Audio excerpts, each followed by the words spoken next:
Bien, salut, élèves de première scientifique. Aujourd'hui, nous allons aborder la première leçon de physique, la leçon intitulée Calcul des incertitudes sur la mesure. Eh bien, pour ceux qui ne me connaissent pas, je suis Sandrine Jokent et je suis enseignant des sciences physiques au lycée bilingue de Fomba. Bien, sans toutefois tarder, commençons déjà par présenter la matrice de compétences de cette leçon. Premièrement, à la fin de cette leçon, l'élève doit être capable de connaître les qualités d'un instrument de mesure et deuxièmement, l'élève doit être capable d'évaluer les incertitudes type et élargi. Concernant la qualité d'un instrument de mesure, il y a trois grandes qualités qui caractérisent un instrument de mesure: la fidélité, la sensibilité et la justesse.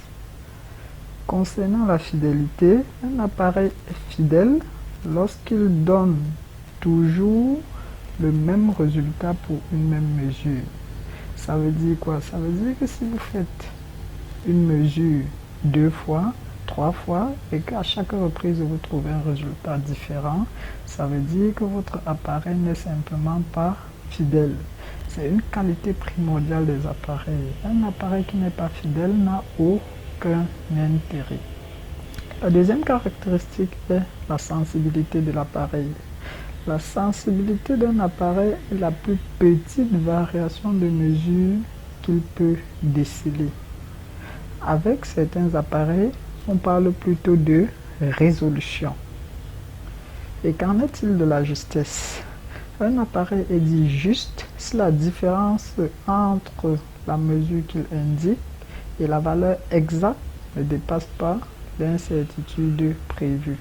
Rappelons ainsi que la valeur exacte est toujours une inconnue. Bien. Concernant les incertitudes, il existe deux types d'incertitudes. Les incertitudes de type A et les incertitudes de type B. Parlant des incertitudes de type A, si une grandeur est estimée par des moyens statistiques, alors on a une incertitude de type A sur cette grandeur physique qui a été mesurée. Et l'incertitude de type A est généralement donnée par la formule U de x égale à sigma sur racine de n, où sigma de x représente ce qu'on appelle l'écart type, élevé au carré, ça nous donne également ce qu'on appelle la variance. Et sigma de x, ça va nous donner racine carrée de 1 sur n-1, somme sur i allant de 1 à n, facteur à xi moins x bar le tout au carré. X bar ici, dans cette formule de l'écart type, représente ce qu'on appelle la valeur moyenne de x. Et cette valeur moyenne de x est donnée par la formule x bar égale à 1 sur n, somme sur xi avec i allant de 1 jusqu'à n. Maintenant, parlons de l'incertitude de type B. Cette incertitude concerne le cas d'une mesure unique et ces mesures sont généralement fondées sur des lois de probabilité. Et dans ce cas, il en existe deux. Ceux munis de graduation et ceux disposant d'un affichage numérique. Concernant ceux qui sont munis d'une graduation, si pour des appareils tels que le thermomètre et l'éprouvet de l'ampèremètre à aiguille, l'incertitude type sur la lecture est donnée par U égale à U lecture égale à A sur racine de 12, où A ici représente la plus petite graduation de notre appareil.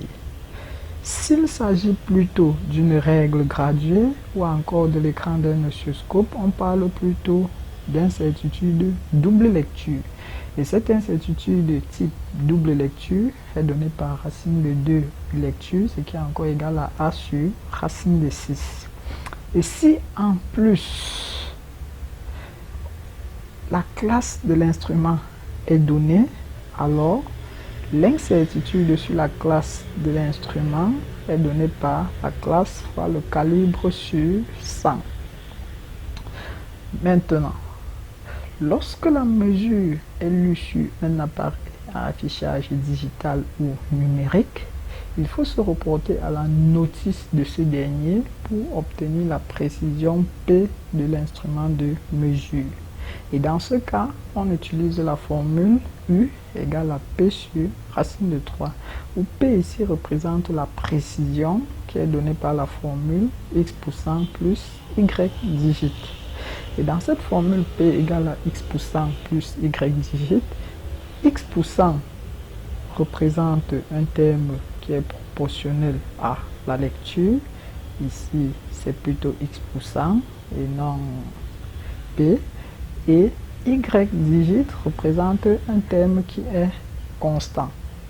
Eh bien, si vous avez apprécié ce cours, alors je vous conseille de partager la vidéo et de partager également mon contact WhatsApp pour agrandir notre communauté, car j'ai créé un groupe WhatsApp typiquement premier scientifique où je vais vous entretenir le long de l'année scolaire 2021-2022.